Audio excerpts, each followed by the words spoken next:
Hello students, welcome to cork solutions. मैं हूँ Rakesh Gosavi. MST CET 2021 इस एग्ज़ाम की अभी आंसर की हमें मिल चुकी है। देन अभी बहुत ही जल्द रिजल्ट ही आ जाएंगे।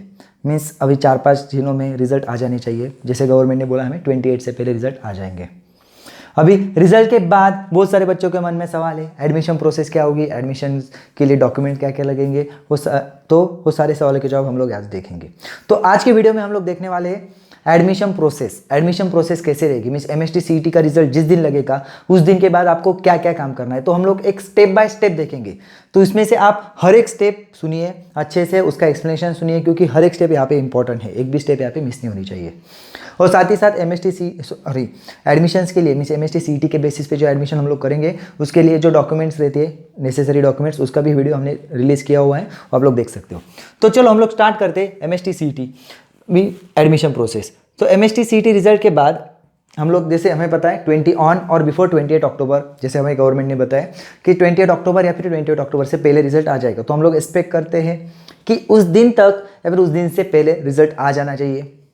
तो अभी एडमिशन प्रोसेस जो है वो MST CET के रिजल्ट के बाद स्टार्ट होगी। तो जैसे ही MST CET का रिजल्ट आता है तो कुछ ही दिनों में, मीन्स 3-4 दिनों में भी आ सकते हैं, या फिर थोड़ा सा टाइम भी लग सकता है, क्योंकि नेक्स्ट वीक में ही दिवाली है। ओके, तो थोड़ा सा डेट में इधर उधर हो सकता है। तो एडमिशन नोटिफिकेशन आएगा, जैसे नोटिफिकेशन आते हैं हम आपको यहाँ पे बता देंगे। तो नोटिफिकेशन के बाद क्या होता है, हमें डेट मिल जाती है कि रजिस्ट्रेशन कब से स्टार्ट हो रहा है, कब तक रहेगा। सो ऑनलाइन रजिस्ट्रेशन जो नेक्स्ट स्टेप रहती है, ऑनलाइन रजिस्ट्रेशन में ऑनलाइन फॉर्म रहता है, वो उस पर आपको रजिस्ट्रेशन करना है। सो जैसे आप ऑनलाइन रजिस्ट्रेशन करते हो तो मतलब आप उस राउंड के लिए, मीन्स एडमिशन प्रोसेस में इन्वॉल्व हो जाते हो। एडमिशन प्रोसेस में आप पार्टिसिपेट कर सकते हो। किसी भी कॉलेज में आपको एडमिशन लेना है उसके लिए आप अप्लाई कर सकते हो। तो पूरी प्रोसेस क्या होती है, जैसे आपने रजिस्ट्रेशन कराया, फिर डॉक्यूमेंट वेरिफिकेशन होता है। अभी जैसे भी आपके पूरे डॉक्यूमेंट्स रहते हैं, जैसे मैंने डॉक्यूमेंट्स का एक वीडियो बनाया है, उसमें सारे बताएं कि स्टेट 12 का रिजल्ट लगता है, 10 का रिजल्ट लगता है, देन हमारा LC लगता है, देश में बहुत सारे डॉक्यूमेंट्स है, नेशनलिटी है, डोमिसाइल है, अगर आपकी कैटेगरी है तो caste certificate, cast validity, non criminal से बहुत सारे सर्टिफिकेट्स हैं। ओके, मीन्स अगर आप किसी अलग बोर्ड से आ रहे हो मीन्स तो माइग्रेशन वहाँ पे लगता है, अलग यूनिवर्सिटी से आ रहे हो माइग्रेशन लगता है, अलग स्टेट से आ रहे हो तो जो भी डॉक्यूमेंट्स रहते हैं नेसेसरी, तो वो जो भी डॉक्यूमेंट्स है वो हमें क्या करने हैं, सारे डॉक्यूमेंट्स स्कैन करने हैं। ओके, शॉर्ट में मैंने लगभग सारे डॉक्यूमेंट बता दिए। तो ये सारे डॉक्यूमेंट्स हमें क्या करने, स्कैन करनी। तो अगर आपके पास, आपके किसी दोस्त के पास, रिलेटिव के पास अगर स्कैनर है तो आप सारे डॉक्यूमेंट स्कैन करके ड्राइव पे या फिर मीन्स मेल पे डाल दो, ताकि आपको फ्यूचर में भी बहुत काम आता है। हमने भी जब कॉलेज में तो यही कर दिया था, सारे डॉक्यूमेंट्स लेके ड्राइव पे डाल दिए। तो होता क्या था, कभी भी किसी भी डॉक्यूमेंट की जरूरत पड़ती थी, ड्राइव से डाउनलोड कर लो, हो गया। सो सबसे बेटर होता है। ओके, सो सारे डॉक्यूमेंट्स लेके ड्राइव पे डाल दो, ताकि आपको कभी भी ज़रूरत पड़े आप डाउनलोड करके उसको आप मतलब उसकी प्रिंट निकाल सकते हो। तो वैसे ही वो डॉक्यूमेंट्स आपके स्कैन हो गए। जो प्रोसेस रहेगी ऑनलाइन रहेगी, नोटिफिकेशन में हमें पूरे डिटेल दिए रहेंगे कि प्रोसेस कैसे करनी है। पहले जो डॉक्यूमेंट वेरिफिकेशन रहता था वो सेंटर में होता था, हर एक सिटी में अलग अलग सेंटर रहते थे, हर एक डिस्ट्रिक्ट में अलग अलग सेंटर दिए जाते थे, अलग अलग कुछ सिलेक्टेड कॉलेजेस, जहाँ पे जाके हम लोग हमारे डॉक्यूमेंट्स वेरीफाई करते थे। तो अभी डॉक्यूमेंट्स हमें स्कैन करने हैं। अगर आपके पास स्कैनर नहीं है, आपके किसी रिलेटिव के पास, किसी दोस्त के पास, मीन्स आपके आसपास में आपको वहाँ पे स्कैनर अवेलेबल नहीं हो सकता है, तो आपका फ़ोन का कैमरा अगर अच्छा हो, या फिर आपके फैमिली मेम्बर में किसी का, जिसका भी फ़ोन का कैमरा अच्छा हो, उससे आप स्कैनर एप्लीकेशन से स्कैन कर सकते हो। बहुत सारे स्कैनर एप्लीकेशंस आते हैं। ओके, तो उसमें से आप कोई भी यूज़ कर सकते हो। कैम स्कैनर है, एडोब स्कैन है, कागज़ है, ऐसे बहुत सारे एप्लीकेशन, कोई भी आप यूज़ कर सकते हो, आपको जो पसंद है। मैंने 2-3 एग्जांपल बताए, आपको जो पसंद है वो आप यूज़ कर सकते हो। तो डॉक्यूमेंट वेरिफिकेशन के लिए आपने अभी से डॉक्यूमेंट बनवा के रख लीजिए, जो भी डॉक्यूमेंट मिसिंग है वो बनवा लीजिए, क्योंकि वो बहुत ज़रूरी है। और उसको स्कैन करके रखिए, सारे के सारे डॉक्यूमेंट स्कैन करके रखिए। कुछ डॉक्यूमेंट्स आगे आएंगे तो उसको स्कैन कर रखना है। और सबसे इंपॉर्टेंट, हाँ, MST CET का एडमिट कार्ड और रिजल्ट मार्कशीट। ओके, जो भी रिजल्ट लगेगा वो, और एडमिट कार्ड जो हमने एग्जाम के लिए यूज़ किया था वो, ये दोनों बहुत ज़रूरी है। इसको, उसकी प्रिंट आपने रखनी ही रखनी साथ में, उसकी सॉफ्ट कॉपी मतलब। देन अभी यहाँ पे क्या होगा, जैसे डॉक्यूमेंट वेरीफाई होगा, एक प्रोविजनल मेरिट लिस्ट लगेगी, मीन्स एक पूरी मेरिट लिस्ट लगेगी, जिसमें आपका स्कोर, देन आपके आपका नाम, जो आपकी डिटेल्स रहेगी वो पूरे लिए रहेंगे सीरियली। ओके, मीन्स आपके अगर मान लो मार्क्स वहाँ पे गलत आए तो मार्क्स अगर आपको करेक्ट करने कर सकते हो। आपका नाम गलत आया है तो अगर गलत करेक्ट करना हो तो आप करेक्ट कर सकते हो ग्रीवेंस में से। ओके, ग्रीवेंस हम लोग कर सकते हैं। जैसे MST CET के लिए हमने देखा था कि ग्रीवेंस ऐप था, ग्रीवेंस में हम लोग क्या कर सकते थे, कंप्लेंट मीन्स हम लोग कर सकते थे कि ये ऑप्शन ये सही नहीं है, ये सही है।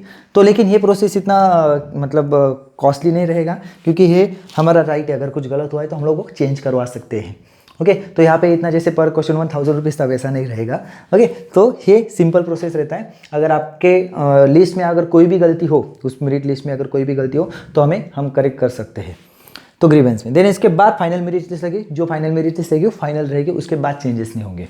ओके, देन जैसे फाइनल मेरिट लिस्ट लगती है फिर एक डेट हमें दी जाएगी ऑप्शन फॉर्म भरने की। ऑप्शन फॉर्म मतलब क्या, अभी कॉलेज तो हमें चूज़ करना होगा ना।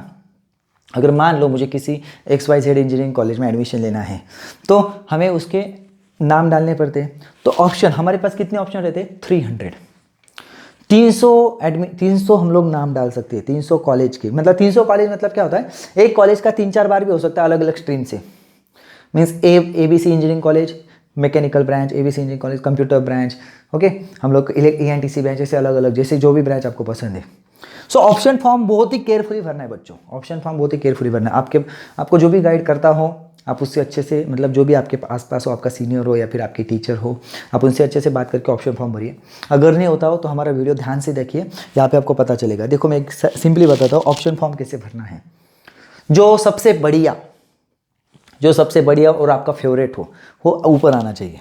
ओके, मान लो मेरी चॉइस है फॉर एग्जाम्पल, ओके, कोई बच्चा है जिसको COEP कॉलेज में कंप्यूटर करना है, CS करना है। ओके, तो उसका पहला, मतलब वो अगर वहाँ पे मिलता है ना तो मुझे बाकी कुछ नहीं चाहिए, तो उसका पहला ऑप्शन रहेगा। अगर मुझे COEP में कंप्यूटर नहीं मिलता है तो मेरा दूसरा चॉइस क्या रहेगा, मान लो मुझे दूसरा कोई कॉलेज, मुझे मान लो VJTI कॉलेज में कंप्यूटर चलेगा तो मेरा दूसरा ऑप्शन रहेगा। अभी मुझे इन दोनों कॉलेज छोड़ के तीसरा जल्दी नहीं चाहिए, तो मेरे पास ऑप्शन क्या है, COEP में मैं ANTC लूँगा, तीसरा नाम दूंगा, फिर VJTI में मैं ANTC लूँगा। ऐसे हम लोग क्या करेंगे, मतलब आपका जो भी प्रेफरेंस है वो ऊपर होना चाहिए, समझ रहे हो। मीन्स अगर ये नहीं मिला तो ये नहीं मिला तो ये नहीं मिला तो ये नहीं मिला तो ये, ऐसे हमारे ऑप्शंस होने चाहिए, ध्यान में रखिए। तो इससे होता क्या है, मतलब मान लो हमारा 5th नंबर का कॉलेज हमें अलोकेट हो गया। ओके, तो ऐसा नहीं होना चाहिए कि हमारा नंबर लगा है 5th नंबर का लेकिन मुझे चाहिए था 9 नंबर का, ऐसा नहीं होना चाहिए। तो अगर ये चाहिए था ना बेटा तो ये इसको पहले लगाओ समझ में आ रहा है। तो ये गलती हम लोग करते हैं, बहुत बार मैंने बच्चों को देखा है। पिछले साल में कुछ स्टूडेंट्स ने ऐसे किया था कि जो कॉलेज चाहिए था वो नीचे गया और जो नहीं चाहिए था ऊपर आ गया, वहीं पे नंबर लग गया। ओके, तो जो हमें चाहिए वो ऊपर रहेगा, जो उसके बाद ये नहीं मिला तो क्या चलेगा, ये चलेगा, ये नहीं मिला तो ये चलेगा, ऐसा नहीं चाहिए ये नहीं मिला तो ये चलेगा लेकिन ये पहले मिल जाएगा। ओके, जो हमारी फर्स्ट चॉइस रहेगी, फर्स्ट के बाद सेकंड के बाद, मतलब वो हमारी प्रेफरेंस रहेगा, वो हमारी मीन्स वो हमारे फेवरेट चॉइस रहेगी। ओके, जो सबसे ऊपर रहेगी, फिर ऐसे ऐसे ऐसे। और सबसे इंपॉर्टेंट यहाँ पे जो फर्स्ट सीट रहता है ना, जो फर्स्ट ब्लॉक हम लोग डालते हैं, वहाँ पे अगर नंबर लगता है, ध्यान में रखिए, ऑप्शन फॉर्म के बाद आता है कॉलेज अलॉटमेंट लिस्ट आएगी, फिर कंफर्मेशन कॉलेज में आपको वहाँ पे कॉलेज का नाम आपको पता चल जाएगी, आपका कौन से कॉलेज में नंबर लगा है। XYZ इंजीनियरिंग कॉलेज में आपको एक मैकेनिकल इंजीनियरिंग के लिए या कंप्यूटर इंजीनियरिंग के लिए या सिविल इंजीनियरिंग के लिए जो भी स्ट्रीम रहेगी उसके लिए आपको एडमिशन मिल रहा है। तो आपको लेना है नहीं लेना है, ये यहाँ पे ऑप्शन रहता है फ्रीज। अगर आपको वहाँ पे एडमिशन लेना है, वो सीट फ्रीज करने के लिए आपको 2 से 3 दिन का टाइम दिया रहता है। ओके, 2 to 3 days, उस टाइम में आप फ्रीज कर सकते हो। उसकी 1000 रुपीज़ फीस रहती है। ओके, तो वो फ्रीज करके मीन्स आपको वो सीट रिजर्व कर सकते हो और एडमिशन डेट से पहले आपने वहाँ पे एडमिशन लेना होता है। अगर आपको वो नहीं चाहिए तो आप राउंड 2 के लिए अप्लाई कर सकते हो। राउंड 2 के लिए फिर से आपको ऑप्शन फॉर्म आएगा, ऑप्शन फॉर्म एडिट करने के लिए टाइम मिलेगा। अगर आपको ऑप्शन फॉर्म एडिट नहीं करना है, मेरी जो चॉइस है मुझे वही रखनी है, वैसे कोई आपको कुछ चेंज नहीं करना, अपने आप अप्लाई हो जाएगा राउंड 2 के लिए। अगर आपने चॉइस में, एक मिनट, एक बात यहाँ पे सबसे इंपॉर्टेंट है, अगर आपका फर्स्ट राउंड, जैसे मैंने यहाँ पे सर्कल भी किया है, अगर फर्स्ट राउंड में फर्स्ट चॉइस अगर आपको मिलती है तो आपको एडमिशन लेना ही है। आप वहाँ पे एडमिशन प्रोसेस में सेकंड राउंड के लिए एलिजिबल नहीं होते हो अगर फर्स्ट चॉइस आती है तो। Okay, if you get first choice then you are not eligible for round 2। Okay, अगर आपको सेकंड चॉइस ऑनवर्ड कोई भी मिलती है तो आपके ऊपर है कि आपको सेकंड राउंड में जाना है। मीन्स मुझे जो मिला है वो नहीं चाहिए, मुझे दूसरा कोई देखते, तो हम लोग सेकंड राउंड के लिए अप्लाई कर सकते हैं। लेकिन अगर फर्स्ट चॉइस मिलती तो हम लोग सेकंड राउंड के लिए अप्लाई नहीं कर सकते, आपको एडमिशन लेना ही है। अगर एडमिशन नहीं लेते हो तो आपका एडमिशन प्रोसेस से आउट हो जाओगे। सो ये बात बहुत इंपॉर्टेंट है। सो फर्स्ट नंबर ऐसे डालना है ना कि वहाँ पे अगर लगता है तो मैं जाऊँगा ही जाऊँगा, मतलब आपको सेकंड चॉइस है ही नहीं। अगर इस ये नंबर अगर लगता है मीन्स अपने कोई भी एक पर्टिकुलर, जैसे मैंने यहाँ पे बोला था COEP कंप्यूटर, अगर ये नंबर लगता है तो मुझे वहाँ पे लेना ही है, तो COEP कंप्यूटर में लगेगा तो कौन नहीं लेगा भाई। ओके, तो वहाँ पे ये ध्यान में रखना है। ओके, ऑप्शन फॉर्म, तो ऑप्शन फॉर्म हमारे पास है। ऑप्शन फॉर्म में हम लोग 300 नाम दे सकते हैं, 300 नाम डाल सकते हैं, तो काफ़ी चॉइस है। तो मैं यहाँ पे सजेस्ट करूँगा कम से कम 100-150 कॉलेज के नाम डाल ही दो, ताकि फर्स्ट राउंड में एडमिशन हो जाए। सेकंड राउंड थर्ड राउंड कौन इतना वेट करेगा, एडमिशन हो जाएगा, टेंशन नहीं रहेगा। आपको पता है ना मुझे ये नहीं मिला तो ये नहीं मिला तो ये नहीं मिला, तो एक प्रेफरेंस लिस्ट बना लो, उस हिसाब से ऑप्शन फॉर्म भर दो। लिस्ट बनाना अभी से स्टार्ट कर दो, आप कॉलेजेस के बारे में अभी से इन्फॉर्मेशन कलेक्ट कर लो।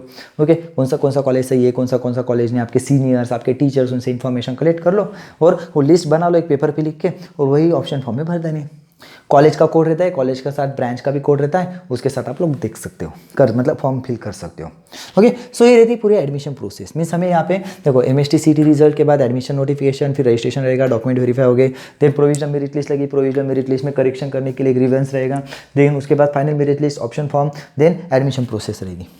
एडमिशन प्रोसेस से आपको इनरोल नहीं करना है। अगर सेकंड राउंड में कोई चॉइस है जो आपको नहीं चाहिए, नेक्स्ट राउंड में अप्लाई करना है, दूसरा कोई कॉलेज ट्राई करते हैं, फिर से ऑप्शन फॉर्म भरिए। ऐसे 3 राउंड हमारे होते हैं।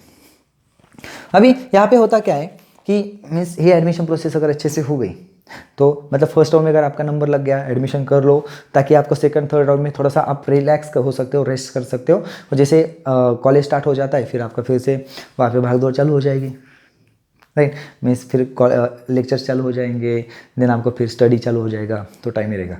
तो ऐसे ऑप्शन मैं चाहता हूँ कि फर्स्ट राउंड में ही आप एडमिशन कंफर्म करा लो, ताकि सेकंड राउंड में, थर्ड राउंड में जब तक कॉलेज चालू नहीं होगा वो टाइम आपको रिलैक्स हो सकते हो, आप थोड़ा घूम के आ सकते हो, थोड़ा सा रिलैक्स हो सकते हो, फैमिली के साथ टाइम स्पेंड कर सकते हो। अभी नहीं तो फिर से सेकंड राउंड थर्ड राउंड के लिए आपको फिर टाइम बच जाएगा, है ना। प्रोसेस तो वही रहती है, और जहाँ पे नंबर लगना है वहाँ पे लगने ही वाला है। ओके, तो अच्छे से करिए। अगर आपको ऑप्शन फॉर्म भरने में कोई भी दिक्कत आती है तो हम लोग यहाँ पे ही आपको सपोर्ट करेंगे। आपको हम लोग डेमो भी दिखाएंगे, ऑप्शन फॉर्म कैसे भरना है, देन ऑनलाइन रजिस्ट्रेशन कैसे करना है, सारी प्रोसेस हम लोग यहाँ पे बताएंगे।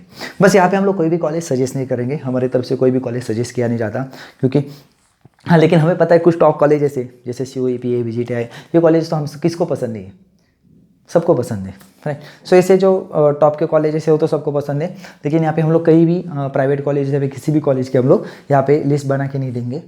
ओके, वो पूरी की पूरी चॉइस आपकी रहेगी। ओके, तो आपके हिसाब से आप अच्छे से देखिए, आप डेटा कलेक्ट कीजिए, बैकग्राउंड चेक कीजिए, आपके कोई सीनियर हो गए, टीचर्स होंगे, उनसे सजेशन लीजिए, उस हिसाब से आप कर सकते हो।